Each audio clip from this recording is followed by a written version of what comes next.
আমাদের এখানটায় সরস্বতী পূজার গুরুত্ব যে কোনো শিক্ষা প্রতিষ্ঠানের জন্য অপরিসীম। বাচ্চারা এক বছরের সরস্বতী পূজা যেতে না যেতেই পরের বছর কিভাবে সরস্বতী পূজার অনুষ্ঠান করবে সেটা নিয়ে বিভিন্ন ধরনের পরিকল্পনা করতে শুরু করে। প্রত্যেক বছর যদিও আমাদের স্কুলে বিশালগড় বাজার থেকেই মূর্তি আসে, কিন্তু এই বছরের মা সরস্বতী আমাদের স্কুলে এসেছিলেন আগরতলা থেকে।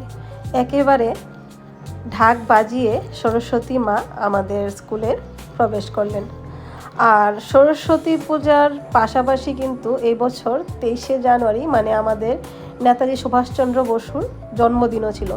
তো দুটাকে মিলিয়ে বাচ্চাদের প্রস্তুতি ছিল একদম তুঙ্গে।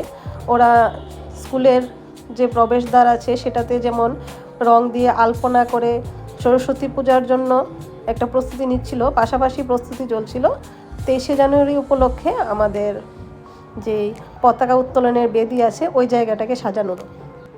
আর যে কোনো পূজা এবং উৎসব তো আসেই কচিকাচাদের জন্য। ওরা যে কোনো অনুষ্ঠানকেই খুব দারুণভাবে উপভোগ করে। আর এই যে দেখুন বাচ্চারা কি সুন্দরভাবে পূজার যে ভোগগুলো আছে ওইগুলোকে সাজিয়েছিল।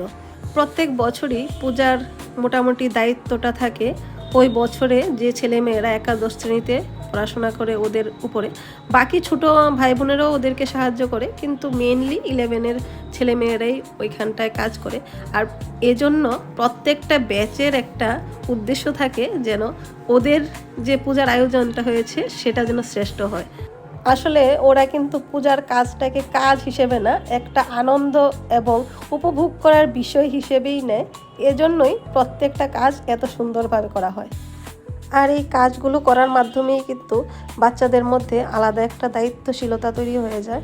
এই যে পূজার সম্পূর্ণ ভোগের ব্যবস্থা করা বা পূজার বিভিন্ন নিয়ম কানুন, এরপর মানুষজনকে প্রসাদ দেওয়ার ব্যবস্থাপনাগুলো দেখাশোনা করা, সবগুলোই কিন্তু বাচ্চারা খুব নিপুণভাবে সম্পূর্ণটা সামলে নেয়।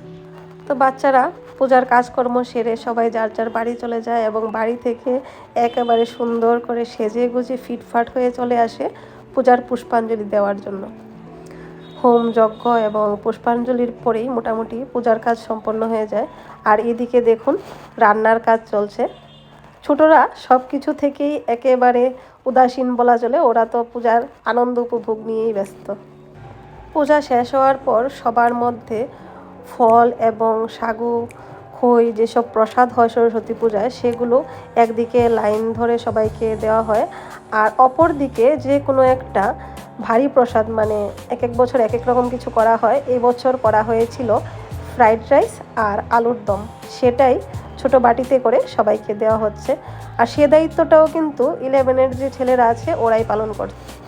আমরা শিক্ষক শিক্ষিকাদের উদ্দেশ্য থাকে সরস্বতী পূজার যে অনুষ্ঠানটা আছে সেটা যাতে ছেলেমেয়েরা নিজের হাতে সবটা সামলে নিতে পারে, কিন্তু ওদের যাতে কোনো অসুবিধা না হয় সেটা সবসময় দেখাশোনার জন্য ওদের কাছাকাছি 1-2জন শিক্ষক শিক্ষিকা অবশ্যই থাকেন। আর আপনারা দেখতেই পাচ্ছেন সরস্বতী পূজার যখন প্রসাদ বিতরণ হচ্ছে তখন মাঠে কী পরিমাণ লোকের ভিড়। এখানে শুধু যে স্কুলের ছাত্রছাত্রীরা প্রসাদ নেওয়ার জন্য আসে তা কিন্তু নয়, আশেপাশের এলাকার মানুষজনও ভীষণভাবে আমাদের স্কুলের যে পূজাটা হয় সেটাতে অংশগ্রহণ করে। বিভিন্ন উৎসাহ উদ্দীপনার মধ্য দিয়ে পূজার দিনটা কেটে যাওয়ার পরদিনও যেন বাচ্চাদের আনন্দের রেশ কাটে না। তাই তো মাকে অন্য ঘরে সরানোর সময় ধূপতি নিয়ে বাচ্চাদের নাচানাচি চলছে। আগামী দিনগুলোতেও পূজা যেন বাচ্চাদের জন্য আরও আনন্দ নিয়ে আসে সেই প্রার্থনাই রইল।